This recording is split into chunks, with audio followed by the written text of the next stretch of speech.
What is happening, Dolphins fans? And welcome to what was supposed to be the first ever Rabbid Dolphin wrap-up show has now pivoted into another episode of the Finn's Tailgate.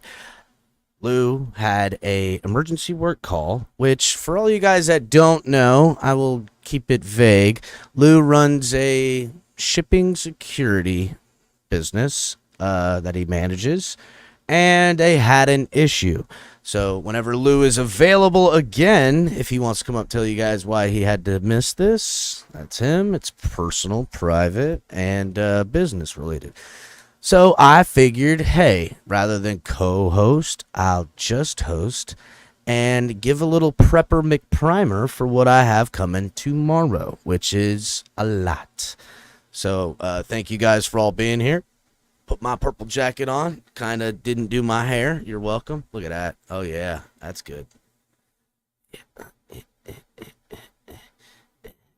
There we go. Now I'm pretty. Hit the like button on your way in, guys. If you're watching on Facebook, Twitch, or Twitter, come on down the yonder to the Finn's Tailgate here on YouTube. Make sure you guys get those likes up, support the show, join the membership. Hit the join button. You enjoy the content. There's 3 different levels. I think the cheapest is $2.99 a month to become a member and help support us. We really appreciate all our members, and make sure you guys are turning on the notification bell and checking out all the great content we provide here on the network. Myself, El Capitan with the Finn's Tailgate. You got color commentary with the coffee and a cup of color and color com. You got Ali doing the top of the tailgates with co-host Color, and Ali with the broken takes on Saturdays.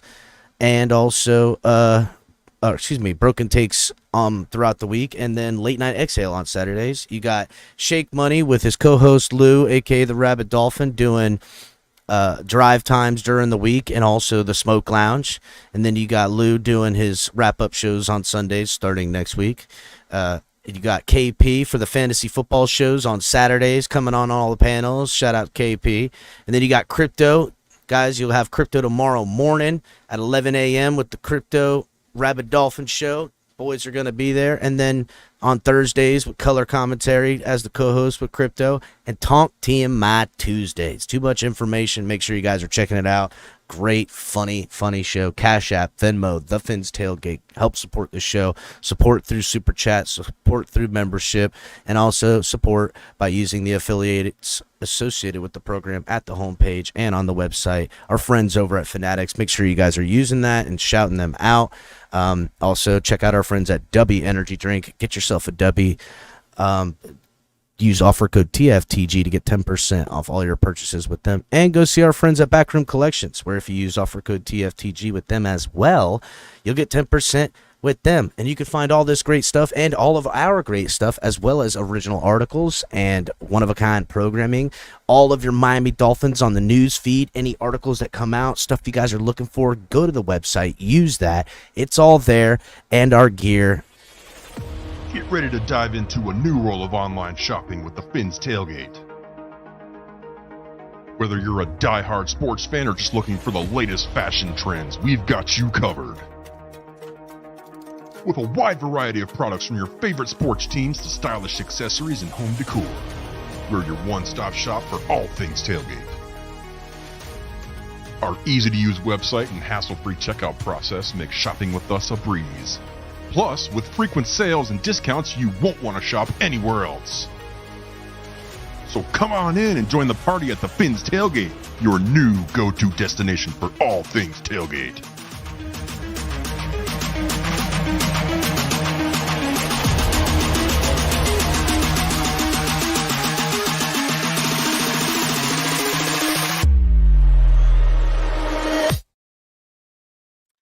So yeah, guys, check out tftgnetwork.com. Got all kinds of good stuff.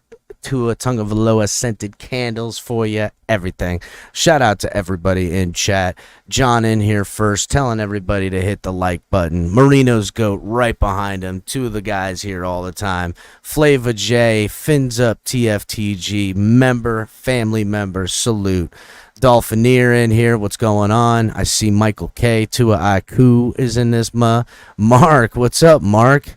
Everybody ready to watch the Chargers give you another beating next Sunday? Damn, Mark. Why you got to do that, dog? Why you got to be like that? I've got an interesting ESPN article that I'm going to read for you, and we'll see what you think of it, Mark. You bastard. Shout out to Richmond, to and on forever, he says. Salute. Card carrying member. Hit the like button. Somebody important, what's going on? Richmond says Dolphins have a 44% chance of beating the Chargers. 44%. What's that mean? Dolphins have 44% chance to beat Chargers. Chargers go 44%. Daniel, what's up, buddy? See you. Newfoundland, what's going on? Yeah, Michael K. So the prof intro was they do a revenue sharing through YouTube, and you know, it's you don't make much anything on this stuff when you like through the ads and stuff like that. It's pennies. But like if it's $1.50 in ad revenue, they're not taking some of it. It all goes to them. Like that 2 minutes in the beginning, we don't even show the video. We like have it in the background.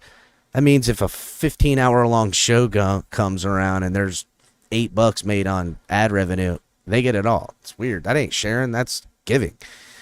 Sup, Flava J. Q, what's going on, my man? What's happening, Liz? Eccentric Dolphin. Hello, hello. Adam, my guy, what's going on, buddy? Kevin Lee, salute. I know it, right? We going 1-0. H, what's going on? Make sure everybody is hitting that like button. Got over 40 in the room, not even half the amount in likes. Hit the like button. It's free. It helps the algorithm. Please, guys, help us out. So, yeah. All right. The Dolphins and the Chargers. This has been long anticipated. This matchup, first of all, Dolphins and Chargers have had plenty of matchups over the years, some good, some bad. But all in all, the Dolphins and Chargers, for a team that they're both in the AFC, but they're not both in the AFC East. It just seems like we face off against them often, a lot. And now, ever since the Tua and Herbert coming into the league at the same time, they want to build that matchup a lot.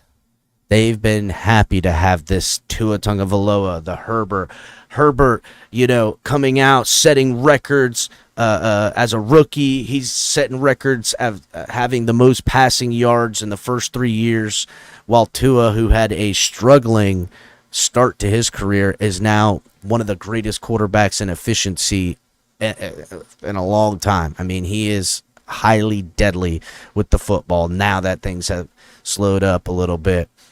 But this matchup is going to be a good one. They got Bosa, they've got Mack, their defense, they got some edge guys, got a good defense. Their defense shut down the Dolphins last year. I think Tua had like 25 passing yards in the first half. It was ugly. It was ugly, man. How do you become a member? So, Dolphineer, on the homepage, when you're looking at, it'll have the banner and it shows all the videos and the live one from YouTube. You just click on view channel and it'll take you to the channel page where you can access all the videos, and there'll be a button that says join right there. That's how you do. You hit the join button and you pick whatever thingy you want, and that's how it's done, Dolphinaire.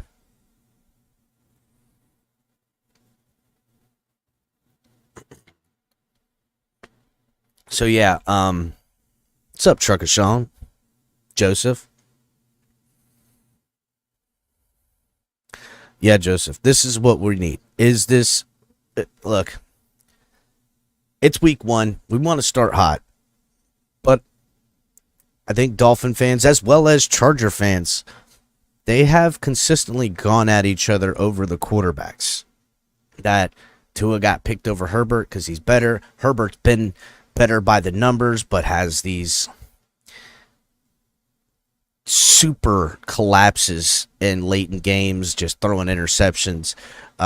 Both teams have had very minimal success making it to the playoffs, going out in the first round, but both quarterbacks seem to be on the rise. And the teams are a little different, but both teams are pretty good. Their defense is decent as hell with some playmakers, some high-end pass rushers. Their offense is potent with some weapons. They've got a Eckler at the running back position. They got a top-notch quarterback. They've got Keenan Allen, who's just been great for so long. Mike Williams, who has some good things about him. But, still, they play in a tough division. We play in a tough division. This is a game that neither one of these fan bases want to take the L to, because the other fan base is going to be on their neck. It just is what it is. People want to talk their trash. I appreciate it. It's one of the things I love about this business, about this game, is just the trash talking. It is good. We want things to gloat about. That's what we want. We want to strut our stuff and say, we whipped you.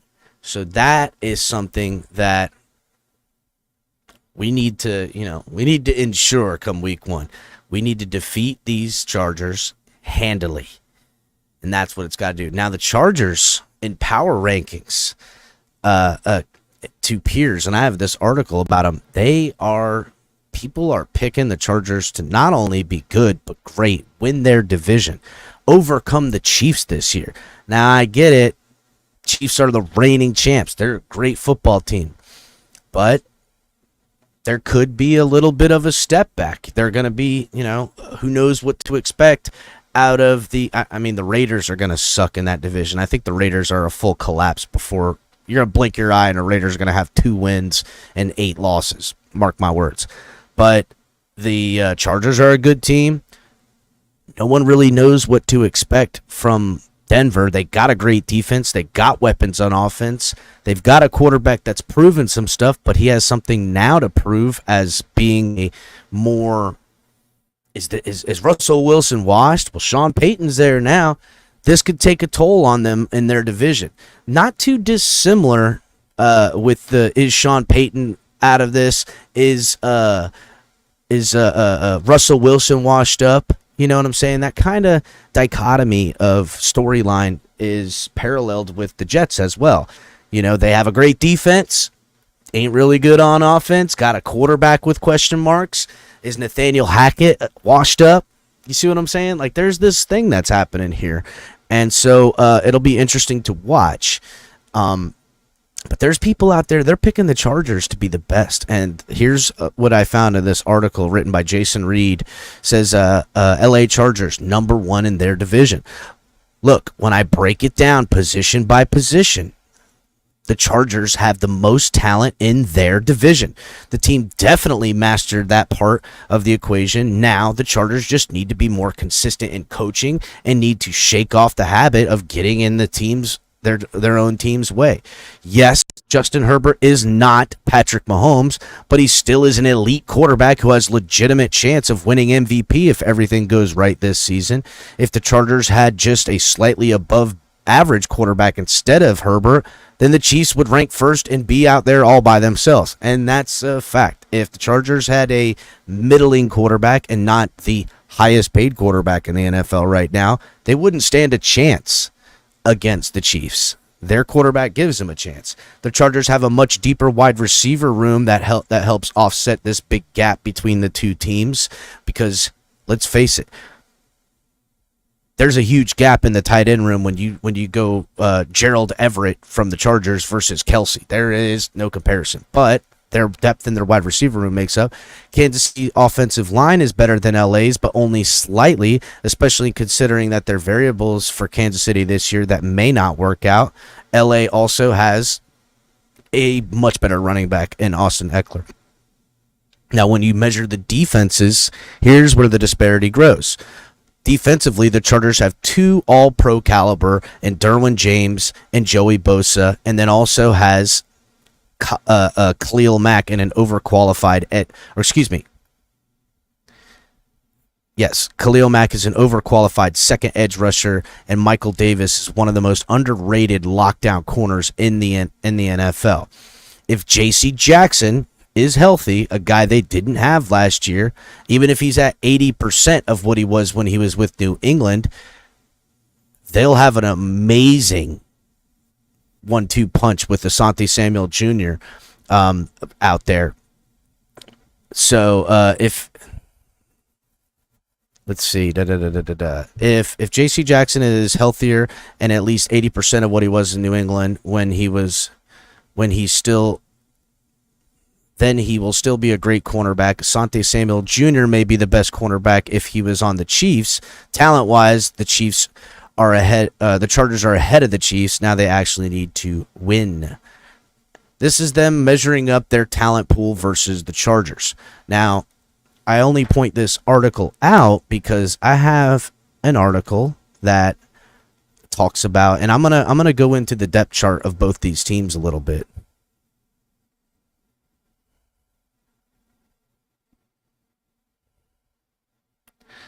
That's awesome to hear, Jamie. I'm reading what you said right there about showing your kids some comprehensive primer on football, man. That's awesome.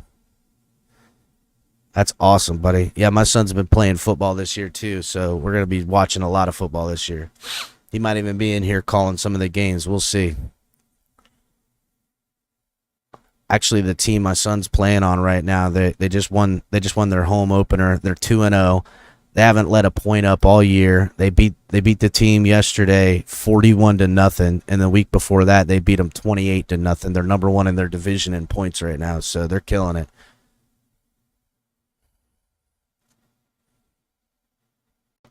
Let's see here. Everybody hit the like button, please.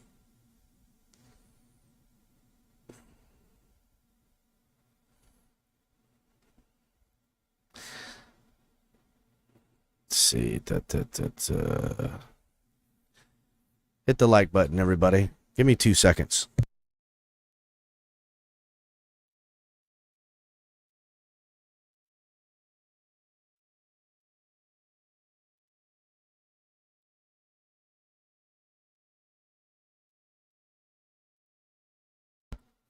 Okay, so I was trying to point out that article that I read where, there's beat writers pointing out that there is position by position when you break down the offense and break down the defense between the Chargers and the Chiefs, that the Chargers slightly edge them out in talent on the depth chart, which, hey, that may be so. When you have an X factor like Patrick Mahomes, it's really hard to quantify what that man does to the game. Let's be real. Kevin Lee asks, El Cap, do you think it will be a defensive battle or back and forth on offense? That's a great question, bro. To me, this is going to come down to which team has better balance, because I think this offense is going to come out potent, but I also believe theirs is too. They're going to feed the way this Dolphins team works at its greatest is when the teams are essentially playing balanced amongst itself offensively and defensively. This offense is going to be able to put pressure on by the defense making stops in the red zone. They're scoring threes while we're scoring 7. That's going to be the key. So eventually put them in a position where, they want you to drop back and take 5 to 7 foot drop backs to look to push the ball down the field. And that's where hopefully our pass rushers are going to come into play. But I guess to say it better, the team with the better defense wins that week. And the Dolphins, top to bottom, as far as talent goes, that I believe is the better team. And I'm going to go into why, because we're going to go through both these teams' depth charts right now. As soon as everybody gets the likes up past, dang, dude, not even 30 likes. Y'all some dirty dogs, man.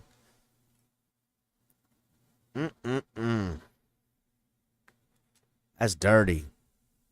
What up, Finn's Thirsty? Scrappy, my guy.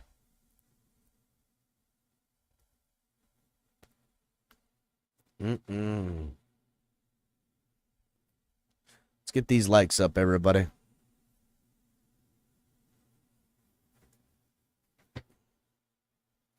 All right, so I want to start out with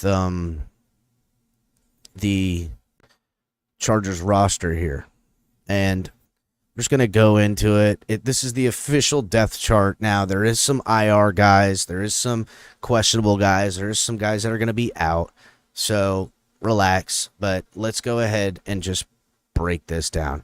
Obviously, we're starting on the offensive side. This is a typical base 3 wide receiver, 1 tight end set that they're going to run. You have quarterback Justin Herbert, backup Easton Stick. Then you have their running back situation. They have Austin Eckler. Second behind him is Joshua Kelly. Third is Isaiah Spiller, who I think will be the second running back more often than the third. He's their young dude they want to have. And then they have Elijah Dotson as their 4th running back on their team. Now, when you go to their wide receivers, this is their starting wide receiver 1, Keenan Allen. Behind him is Quentin Johnson, and then Milton Wright, who is on IR. Their second wide receiver is Mike Williams. Behind Mike Williams is Darius Davis. So, again, the Quentin Johnson, all right, but, I'm not looking at Milton Wright, who's on IR. I don't think nothing of him. And Darius Davis is whatever. Their third wide receiver, their slot guy, Joshua Palmer. And behind him is Jalen Guyton, but he's ruled out this week, so he's still nursing some stuff. Their number 1 tight end, Gerald Everett, who can make some catches. He ain't nothing to write home about. Behind him is Donald Parham Jr., but he's questionable to play this week. And then they've got Trey McKitty and Stone Smart. I have no idea who those other tight ends are. Rashawn Slater is going to be their starting left tackle. Zion Johnson, their left guard. Corey Lindsley as their center. Jair Slayer at their right guard. And then Trey Pickens, the third, at their right tackle. Backing up Rashawn Slater is Foster Sarrell. Backing up Zion Johnson is Jordan McFadden. Will Clapp ew, gross, is the backup center. Brendan James, the backup right guard, and their right tackle they have nobody on their depth chart. They carried a few amount on here. I'm sure they'll bring up some practice squad. That guy's on IR, or maybe Foster Sterile is their swing guy. Now, when we look at their starting lineup on their defensive side, they run a traditional 3-4 base. They run.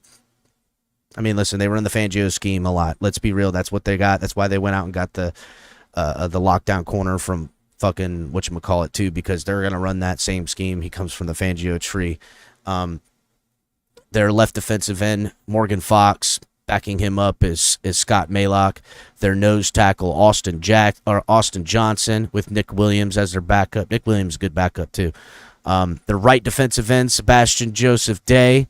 Their backup to him is out, so he won't be around. That's Otto Agbadani.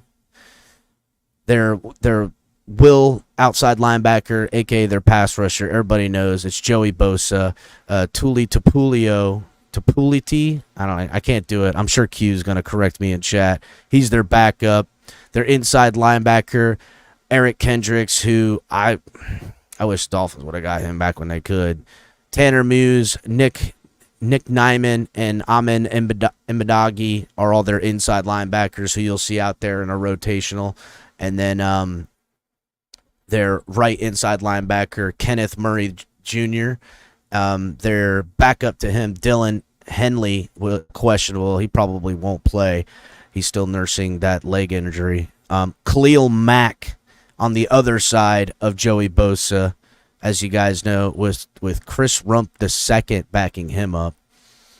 J.C. Jackson is on their starting thing. They expect him to play week 1. It'll be interested to see if he's going to be able to go 100 against, top end guys like we got around here, and they know it too. Like, you're going to have to keep pace with the Dolphins' speed out there. It's why they're going to run that. They're going to run off-man zone. That's what they're going to do. They're going to hope that they can keep these windows tight so they they can get pressure on the pass rush. But I got to be honest, the Dolphins' run game can hit good on that inside zone against this team. I get it that Eric Kendricks is good at stop gapping and all that stuff, but if we can take what these pass rushers are going to try to do and get wide on these angles, and we can set these blocks up, this is why right here, guys, this is why Alec Ingle got the extension, because he's able to come in and set that double team on these edge blockers to get this set up so the guard can push down and get these outside zones blockings. We'll chew them up in the run game, force them to load the box, and we will then pick on these corners trying to hang on to our super fast wide receivers. That's just a fact. Michael Davis is the backup to J.C. Jackson. Amenchi Adazani, I can't even fucking say his name. He's on IR. Their strong safety, Derwin James, he's good. JT Woods is backup. Free safety is questionable. Oh, shit. Huh. Damn, so they're only carrying 3 on their roster for safeties. Who's their late addition? Huh. So it looks like we'll see Derwin James and JT Woods out there come week 1, unless Elahi Gilman gets better, or Elachi Gilman gets better, their free safety. Man, I'll tell you what, that's something I'm trying to exploit. They're going to be playing a lot of single high, so they're gonna play probably more press man than I anticipated. We should be able to chew them up. And on the other side of J.C. Jackson, Asante Samuel Jr. already said, and Jahsir Taylor and Dean Leonard are the backups to the cornerback position on the right side. Again, I'm ready to put the work on these boys. This is a team that if they're forced to start playing some of these depth guys, they in trouble. Richard asks, El Cap, you think Ramsey will be back? Time for the Black Friday game versus the Jets? I hope so. Man, that would be the target date, wouldn't it? I'm hoping he comes back in October. That he makes a speedy recovery. but I think the Dolphins even will slow roll it out. I say, listen, however long it takes, make sure it's right. That's how I think, because this team without him is going to be playing for the playoffs come late in the year. I want him 100% come those last 5, 4, or 3 season games to complete the final push into the playoffs. That's what I want. El Cap, if we run 100-plus yards rushing, it's going to be a long day for the church. That ain't no lie. If this running game is anything like I seen from the preseason, if they can just continue that downhill, bounce to the outside, keep these guys fitting gaps, if they're going to be stuck in the center, because that's where Tua... Here's the deal, okay? Tua chews up the middle of the field better than anybody I've seen do in a long time. If your linebackers, like the Chargers did, are going to play deep on us and try to squeeze tight all that zone in those soft spots, then we need to run on them. And we need to chew them up 3, 4, 5 yards at a time. Eventually, they're going to creep in. They might still keep one of those linebackers out, but you're going to be able to see that, hey, they're going strong on the right side, so that left side's open. I'm going to know through the route concept so-and-so is going to be right there, and there ain't no way he's going to be able to get over in time. That's it. That's it. And you just pick them apart. You take what the defense gives you by dictating what you want to see. That's how it's done. And eventually you catch them slipping. They need to make a play. They're going to dial up a blitz. They're going to dial something up. And then you get the one-on-one outside, or you get the draw play where they're running deep down the formation and you take it out of their ass, bro. That's what you do. That's how you do it. Hit the like button, please. Get the likes up. 80 in the room, ain't even 40 likes. We need those likes up, guys. You don't have to donate. You ain't got to join the membership.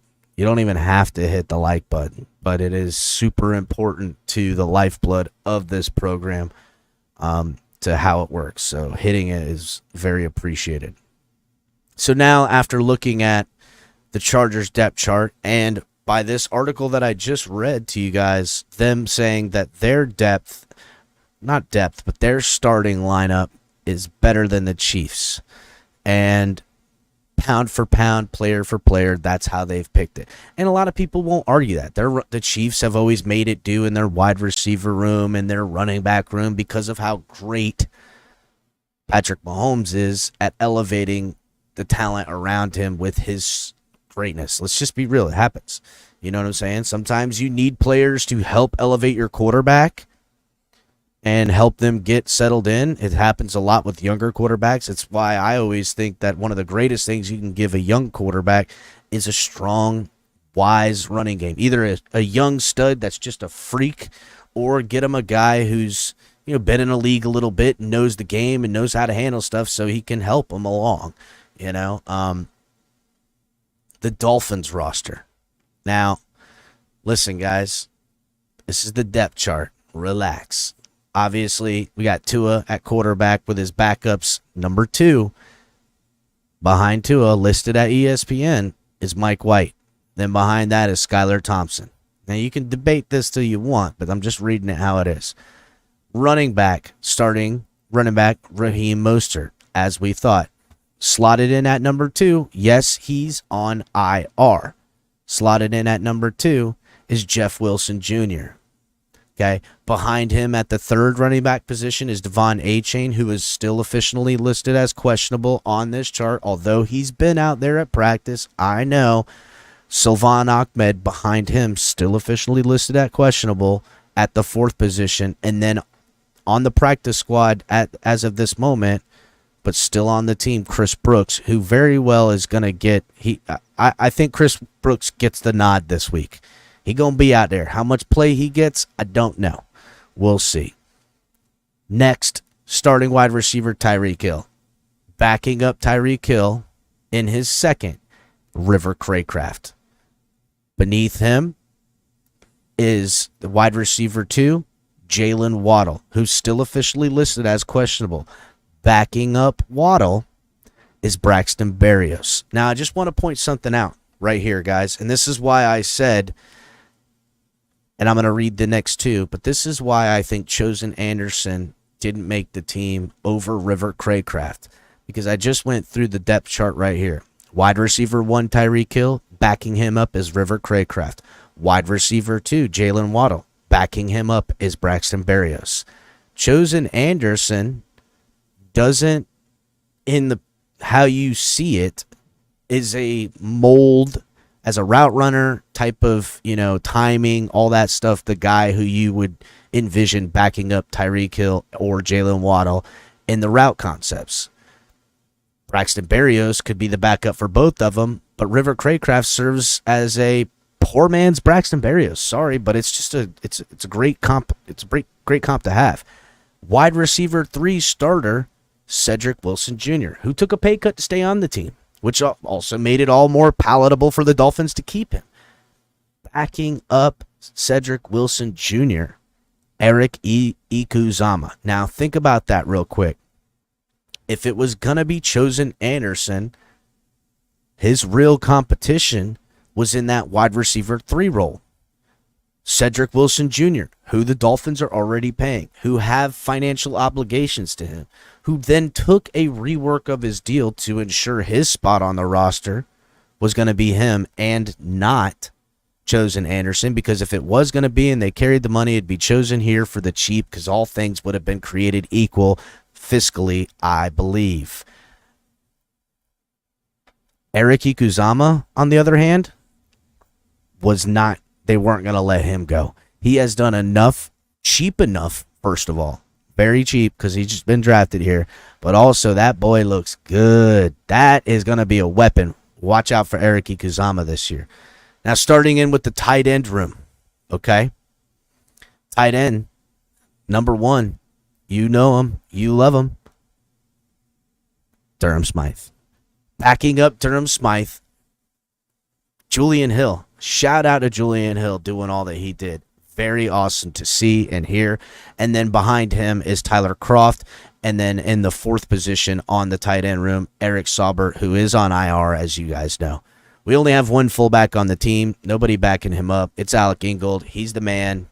He's the shit.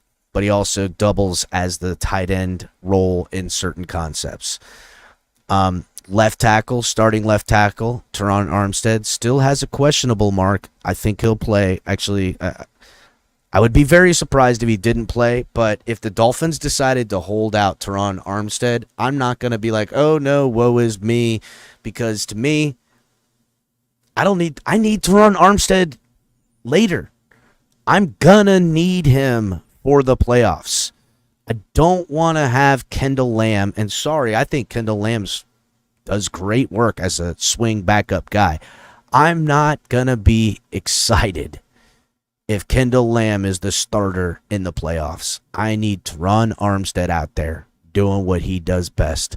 So if the Dolphins say, look, I need Teron to not play week 1, then his backup, Kendall Lamb, will be the starter, and I'm going to be all right with it. Now, listed on this depth chart as the starting left tackle, Liam Eichenberg. I'm going to push back on that. He's still listed as questionable. I think the Dolphins probably hold him out anyhow. I think they're not too high on him, but I don't think they're as low as Dolphins fans are. I think Isaiah Wynn, who is officially the 2nd in the depth chart behind him, is a guy that they put there, and Keon Smith is 3rd behind Eichenberg and Wynn. Connor Williams, center. There is no backup listed as here. There is some guys taking snaps in the backup role, a couple of different guys on the team, Liam Eichenberg being one. I think the Dolphins feel confident enough that if they have to go to the guy that they put on the practice squad that took a lot of snaps in the preseason, can't remember his name right now, but I feel like they're willing to ride or die with that. Starting right guard, Robert Hunt. Backing him up is Lester Cotton. Backing him up on that is Robert Jones, but Robert Jones is on IR. And then right tackle, Austin Jackson. Essentially saying to us right now, Kendall Lamb, Austin Jackson, the only guys. Kendall Lamb being the only swing tackle on the team in this depth chart. I know there's some practice squad guys that we know that are on this team that they'll be called up, but this is the official depth chart right now. So something that I noticed on this that is a little bit odd, and here's something that, when we hear about Christian Wilkins and his contract, him wanting the big money, okay? And guys, Christian Wilkins had lost some weight this year. He's looking a little leaner, a little meaner. We know him to be a defensive tackle, but here on ESPN, they have Christian Wilkins listed as the left defensive end. Now, Christian Wilkins officially is questionable. We all know that there's nothing wrong with him. It's more of a contract thing. He'll be there and he'll play, but this is just on ESPN as we see it tonight. No official reports have come out on this, but they have him listed as a defensive end. And defensive ends get paid a lot more than defensive tackles per usual.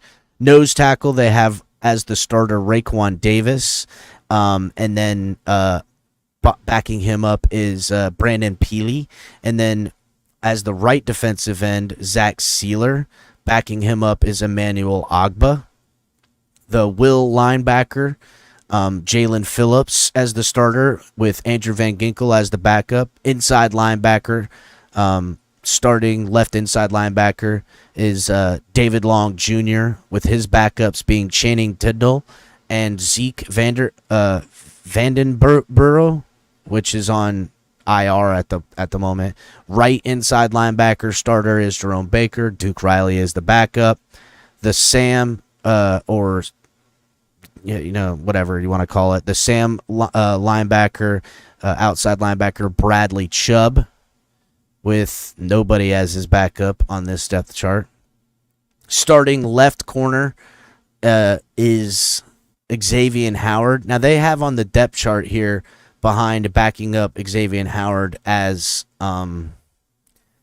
Kelvin Joseph. I don't think so. If Justin Bethel, who's the third here, Justin Bethel will be second on this depth chart. He has more experience, and Kelvin Joseph has just gotten torched in the role, so I don't think they'll put him on there. But starting strong safety next to Javon Holland, the free safety is Deshaun Elliott. As of this time, Brandon Jones is still listed as questionable. I think the same thing about Brandon Jones as I think about Teron Armstead. If the Dolphins want to play cautious with bringing him out, then do that. Don't week one. I need Brandon Jones for the latter part of this season in the playoffs. I need him. He is going to be instrumental in victories, guys. The dude is a baller. So I need him out there. Backing up Javon Holland, Verone McKinley III, and then Elijah Campbell, who is listed as questionable. Again, another instance. If Elijah Campbell ain't ready, just don't bring him, please. Starting at the right cornerback position on the boundary is Kader Kohu. We've heard about this. They're going to use him on the boundary. Backing him up is Cam Smith, then Perry Nickerson, and Nick Needham, who is still officially listed as out. Now, it's hard to say, looking at the two depth charts, right? It's hard to say. I mean, look, we're biased. We're Dolphins fans. Well, most of us. What's up, New Attitude? Hit the like button, homie. It's hard to say that, hey, our roster is so much better than their roster because we're biased. I know what my depth pieces are. I know that when I look at the Dolphins roster and see starting, right defensive end, Zach Sealer, and his backup is Emmanuel Ogbah, that Emmanuel Ogbah's a starter on 90% 95% of the teams in the NFL at that position. You know what I'm saying? Say what you want about Emmanuel Ogbah making too much, struggling with this scheme, whatever. The guy has proof of effectiveness in the NFL. And on most teams in the NFL, whatever position they're going to put him in, he'd be their day one starter, not backing someone up. Okay? Look no different to our inside linebacker or Jalen Phillips as the outside linebacker. Andrew Van Ginkel is a starter on a lot of football teams in the NFL. Maybe not all of them, but definitely a lot. You know what I'm saying? So I can't look at the Chargers roster and see, left defensive end Morgan Fox, who I know is good, but his backup Scott Maylock, is he Emmanuel Ogbah good? You know what I'm saying? I do know that there's plenty of talent on their defense. Like, I know Joey Bosa, the will linebacker who's a pass rusher, Joey Bosa. The Tupui, whatever the hell his name is pretty damn good too. He's the Andrew Van Ginkel of their team. So they've, in that article I read earlier, they give as how starters versus starters against the Chargers versus the Chiefs. They're a better team, edging them out slightly, but enough. And really doing it was the disparities in their defense on, at their skill positions, and from their wide receiver room versus the Chiefs and the running back room versus the Chiefs. That's where they've edged out the victory. So, I have an article here through ESPN that I found to be extremely interesting, and it's 2023 NFL predictions, rankings, and projections, as well as Super Bowl pick written by Mike Clay. So I'm not going to read the whole article because it's like 10 pages. But I'm going to point out the things I think you'd like to see.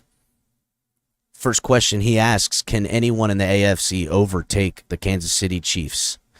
And he says, it's not a stretch to argue that 11 teams of the NFL's top 13 teams are in the AFC. 3 of those teams could come out of the AFC East, including Aaron Rodgers with the Jets, a loaded Miami Dolphins defense, and a 3-timed defending champ Buffalo Bills. Also, the AFC North is much improved with the Browns, what's going to happen with them with their new quarterback situation and how he settles in.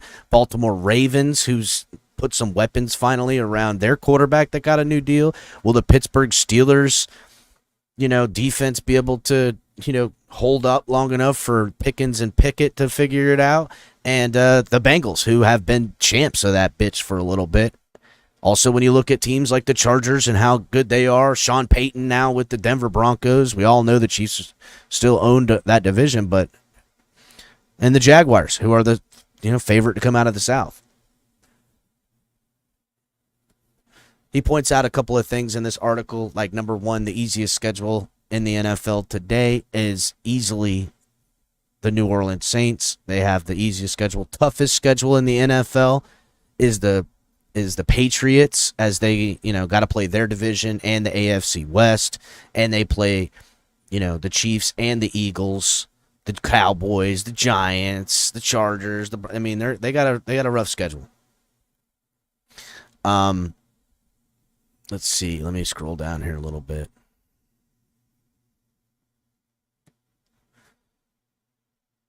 Find out where it is. So he has the preseason rankings before the season starts of the teams. Number 1 being the Chiefs, number 2 being the Eagles, number 3 being the Bills, number 4 being the Bengals, and ranked at number 5 is the Miami Dolphins. Now he says, arguably the Miami Dolphins defense has the top defense on paper, even with Jalen Ramsey is going to be out a few months, and with Tua Tagovailoa having a breakout season in 2022, if it continues in 2023, that's why they're at top 5.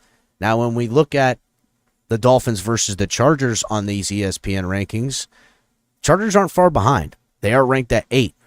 It says right here, The Chargers are one of the league's biggest underachievers over in the past decade. They have had great rosters for years, but can't seem to shake injury bug. Perhaps this is the year. That seems to be the story on the Chargers. Ill-timed injuries, flubs, things like that. So now, I'm going to pull up the part I really wanted to talk about. He has his Super Bowl prediction. It says, are the Chiefs and the Eagles the best teams in their respective conferences? I believe so. But it'd be no fun to predict a repeat Super Bowl. His prediction, Eagles versus the Miami Dolphins, and that the Eagles win over the Dolphins this year. I'm very much on the Dolphins this season. It's not a stretch to think come playoff time that their loaded defense, especially once Ramsey returns, can contain the Chiefs' offense a bit. And then Tua Tagovailoa with the trio Tua, Tyreek, and Waddle can deliver the goods on offense, sending the Dolphins to their first Super Bowl appearance since 1984. The Eagles, meanwhile, are well poised to repeat as NFC champs, and at this time, Hurts, A.J. Brown, and the rest of the roster will give them a run and put them over the top. So,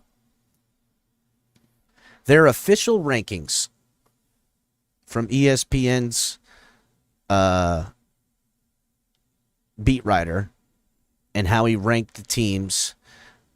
He's going to have the Eagles coming in at number 1 ranking on offense. Now, he ranks it down by position, having quarterbacks ranking the QB position as 4th in the league, running back position ranked 19th, wide receiver position ranked 4th, tight ends 11th, and number 1 offensive line in the league, bringing them to an average total, making them the best team in the league. On offensive groups, coming in at number 2, and this is pertaining to us in week 1, is the Chargers. The Chargers having the 5th ranked QB, the 9th ranked running back room, the 6th ranked wide receiver room, the 25th ranked tight end room, and the 9th ranked O-line room in the NFL. So I'm going to scroll down here to where the Dolphins are, and they rank here at ESPN. Miami Dolphins offensive unit is ranked 10th in the league, ranking the QB room 11th, ranking the running back room 28th, the wide receiver room ranked 3rd, the tight end room ranked dead last at 32, and the O-line room ranked 20th in the league, bringing the Dolphins total to ranking them 10th in the NFL. Now here's why this is the thing that gives, if we're just going to go in numbers and stuff like that, here's where the Dolphins, and I said it earlier on when the question was asked in chat, who wins and why, and what is it, defense or offense? To me, the better defense wins, and the Dolphins, per ESPN, have the Dolphins ranked number 1 in defense in the NFL preseason rankings, okay? Defensive line interior is ranked 4th. Defensive edge ranked 6th. Linebacker unit ranked 5th. Cornerback unit ranked 11th. And safety unit ranked 13th, putting the Dolphins at number 1 ESPN ranked defense. Right behind them is the Bills with defensive interior line 9th. Defensive edge 8th. Linebacking unit 17th. Cornerback unit ranked 8th. And safety unit ranked number 1 in the NFL. Now, when we scroll down to find where the Chargers are, Chargers defense is ranked 10th. Their interior defensive line ranked 29th. Their defensive edges ranked 2nd. Linebacking unit ranked 19th. Cornerback unit ranked 6th. And safety unit ranked 20th. Now, here's the thing. Dolphins defense ranked number 1 on ESPN. Chargers defense ranked 10th. Okay? Dolphins offense ranked 10th on ESPN. Chargers ranked 2nd. So do you see that it is 1 slot in difference when you measure the two? Both teams have 10 rankings from offense to defense. Both teams have a 1st and a 2nd ranking offense to defense. There's a reason why the Dolphins are going against the Chargers week 1. Because it is a litmus test that the NFL wants to know. These are both young teams, young coaches, young quarterbacks, talent scattered all over both sides of the ball. Some veterans, some young guys. This is going to be good. This is going to be good. It's going to be a good game. This is going to be a great game. This is a good litmus test for this Dolphins team, especially if they go ahead and keep, some of these starters out for safe reasons, to say, hey, you know what? I'm not interested in bringing out Teron Armstead in the limited effectiveness that he can. I'm not going to try to get him hurt. Screw that. Let's just, play it a little safe. So, that's what I think. We've reached an hour mark, guys. Hit the like button if you have not. 100 in the room, like 50 likes. Get the likes up. Please, guys, hit that like button. Make sure you guys are checking out all the great programming we have here on the network. Myself, El Capitan, color commentary, Ali the Persian, Shake Money, Lou, a.k.a. the Rabbid Dolphin, KP, Crypto, Tonk, TMI Tuesdays. All these shows every week, all the time. Make sure to hit the notification bell. Go on the channel. Check out all the show times. Make sure you guys are there. Hit reminders on them so you know they come on. Cash App, Venmo, the Fins Tailgate. Great ways to support. Other great ways to support is through the join button by hitting the join button at the homepage on YouTube. You become a member of the channel. Also, you can use super chats. We always appreciate donations. They keep the lights on, guys. They really do. Donations are super important. Also, guys, hit the link in the description for Fanatics, our officially licensed partners. Also, our friends over at Dubby. You guys can use offer code TFTG to get 10% off with them and get 10% off with our friends over at Backroom Collection by using TFTG. All of this stuff and more, our gear, all the affiliates, what you can get off, 10%, codes, all that good stuff. Join the newsletter, TFTGnetwork.com. Check it out, guys. Get ready to dive into a new world of online shopping with the Fins Tailgate. Whether you're a die-hard sports fan or just looking for the latest fashion trends, we've got you covered. With a wide variety of products from your favorite sports teams to stylish accessories and home decor, we're your one-stop shop for all things tailgate. Our easy-to-use website and hassle-free checkout process makes shopping with us a breeze. Plus, with frequent sales and discounts, you won't want to shop anywhere else. So come on in and join the party at the Fins Tailgate, your new go-to destination for all things tailgate.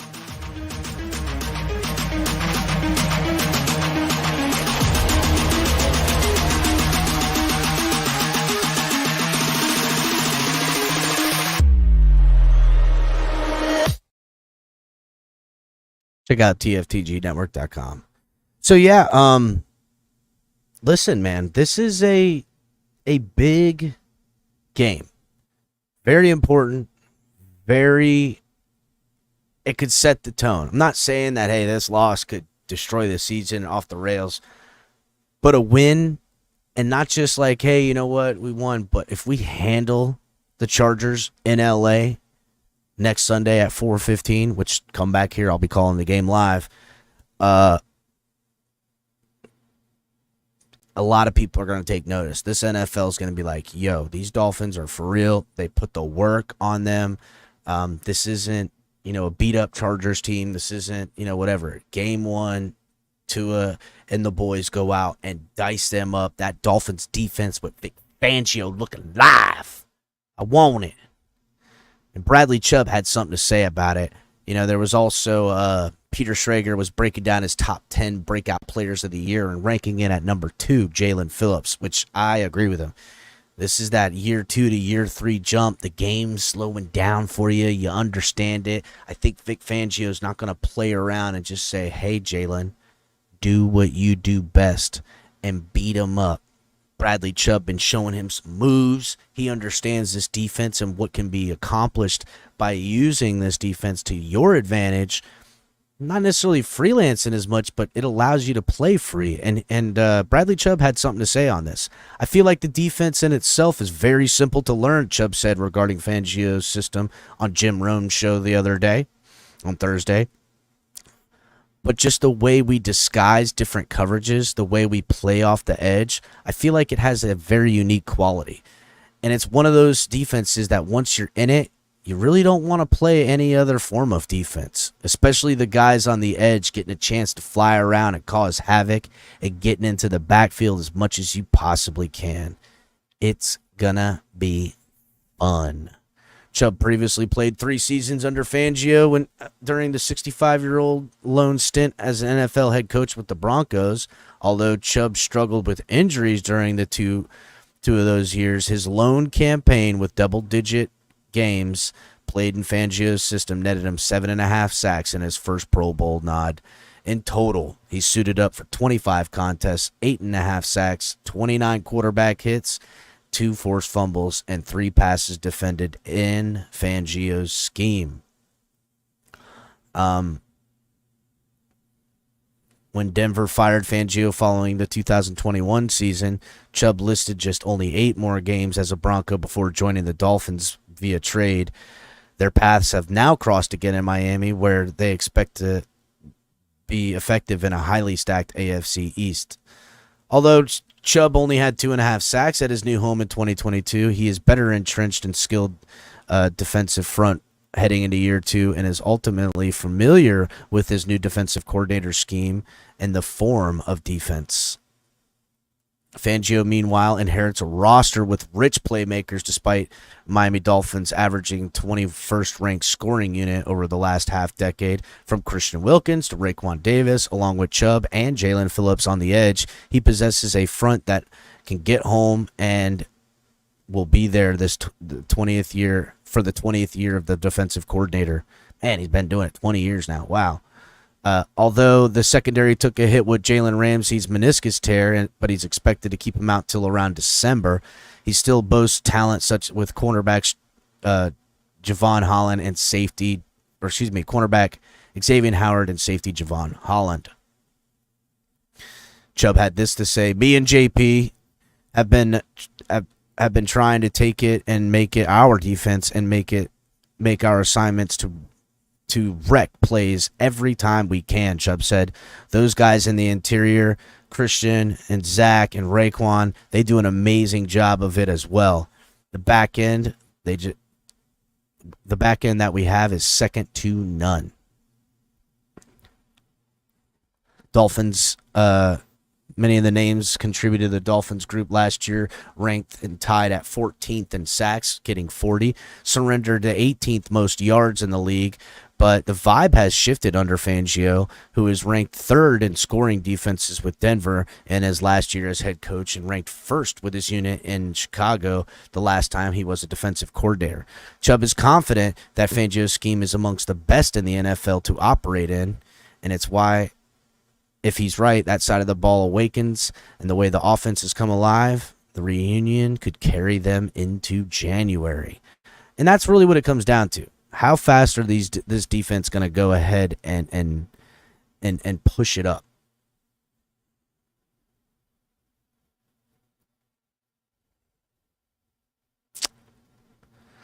El Cap, are you going to go straight into a post game after the win? So yeah, I'll run the post game all the way up until probably if Lou can run it, there'll be the Rabbid Dolphin wrap up show afterwards. But we'll see. If he can't, maybe I'll just run it into it and start that up, trying to sectionalize the shows a little bit. So, but yeah. It's going to be a good game.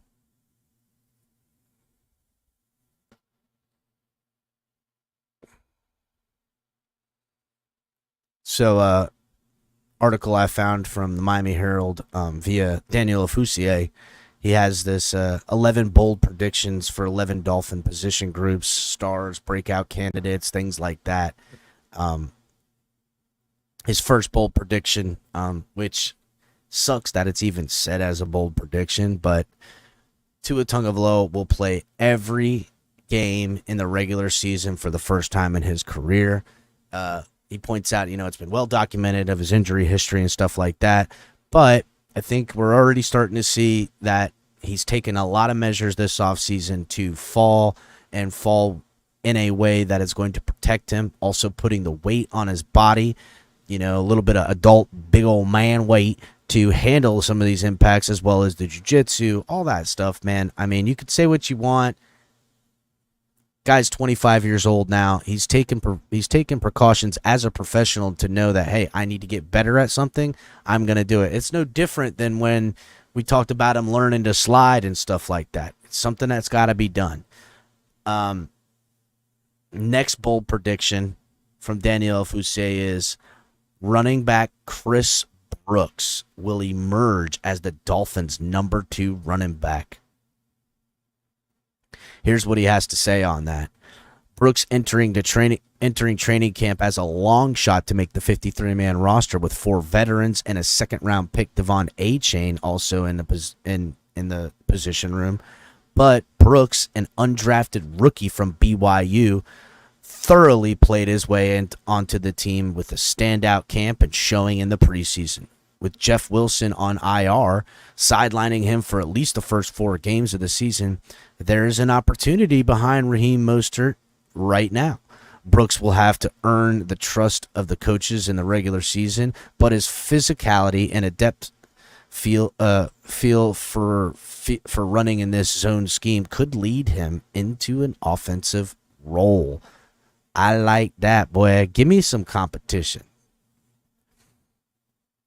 Another bold prediction, and this is a super bold prediction he makes right here. Tyreek Hill will achieve the NFL's first 2,000 receiving yards. Man, that if there was going to be anybody in this century that was going to do it, of the new age football, him hitting that, it'd be crazy. It would be nuts, dude.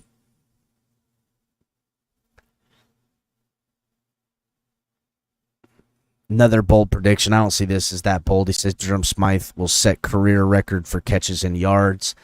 I think that's not saying too much. I think he will. That's going to happen.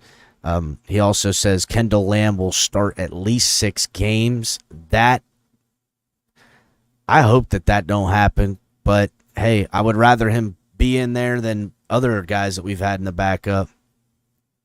Another bold prediction he says is Christian Wilkins will be named to his first Pro Bowl. I mean, I hope so, because if Christian Wilkins is trying to get the bag, he's trying to get it, he needs to do something. He needs that Pro Bowl for his paycheck and the negotiation table. Let's be real. Linebackers Jalen Phillips and Bradley Chubb will be the first Dolphins duo since 2003 to record double-digit sacks in the same season. That's what I want to see. Give me a 12-sack Phillips with a 10-sack Chubb, just mauling fools all year. Inside linebacker David Long Jr. will set career high in tackles. That would be crazy. Another one that he's got is Eli Apple will start more games than Cam Smith. I'm going to reverse that role, is that come the end of the season, it'll be Cam Smith that starts more than Eli Apple. I think Eli Apple gets it going, and I think by like week 3 we see Cam Smith with the start, and then them kind of go back and forth, and by like week 7 it's Cam Smith's job from here on out, and he's out there playing and until Ramsey comes back, and he'll have more starts. Dang, this is a great prediction. Verone McKinley III will start the most games along Javon Holland. Wow. There's a lot of ambiguity at the safety position next to Holland. Deshaun Elliott, who has 35 starts in his career, entered camp as the favorite. 2022 starter Brandon Jones was limited throughout camp and continued his return from last year's ACL tear. Meanwhile, McKinney and Elijah Campbell have had strong camps, but Campbell will be sidelined in injury for his knee from the preseason. This is a position this is a position in which the Dolphins could rotate multiple players, different packages, but McKinley is the closest thing the Dolphins have to a free safety outside of Holland, his teammate at Oregon, and it allows two safety spots to be a little bit more interchangeable. He'll have a full-time starter by the end of the season. Man, I like Verone McKinley III. I think he plays heads-up football, man. I mean, he's not dynamic or nothing, but I like guys who, you know, I don't know. I just always like guys that are super diligent in the craft, dude. You could just tell those guys, the Van Ginkels, the Sealers, the Verone McKinleys. These are guys that are grinders, lunch pail. They're gonna make sure that all the talent that they have, it might not be what others have, but they're gonna be over prepared and right where they need to be. I love that shit. The Dolphins will record their first return touchdown since 2020. Yeah, dude, when the fuck Devon A-Chain need to take one to the house? That's what I want to see. Devon A-Chain on special teams taking some to the house this year. Or I mean, we know who's the starter out there. That's Braxton Berrios. Let the Berrios get up in this muck. Come on. So, yeah, man. It's enough of that already. But yeah, guys, you know, there's going to be Dolphins practice. Everybody's getting back at it. I know it's Labor Day. Everyone got to have off. We got a bunch of good shows coming on tomorrow. There's going to be top of the tailgate in the morning. You're also going to have, right after that, you're going to have Crypto's show. Then in the afternoon, you'll get the drive time, and I'll be on tomorrow night, too, with the Purple Jacket coming at you. There's going to be content. We are in the thick of it. It is time. It's going to be good, man. Johnny Sauce is going to be doing some interviews out there. Lots of good stuff coming at you guys. Make sure you guys are hitting the like button and subscribing if you are new. Please subscribe. And share, guys. Share the channel with people, man. We're trying our hardest to do a lot of good content out here, and we want you guys to enjoy it.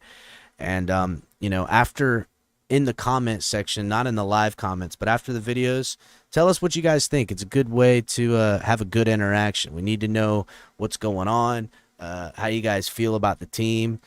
If you guys got any suggestions of content you want to see come out of here, those comments after the videos are a great way to get across to us. Say, hey, you know, I think you guys should talk about this, or, you know, could you do a ranking? Whatever it is, man, we're always listening. All the guys check the comments. We all check in.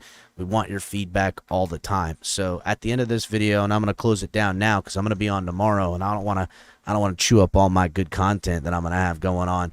I want you guys to get in the comments after you hit the like button. Let me know what you all think. Let me know. I see Franklin. I know you love. I got love too, boy. So everybody hit that like button. Come back tomorrow in the morning. We'll see you guys all day tomorrow. We're going to be on. And, you know, get in the comment section. Let us know what you guys think. Fins up, everybody.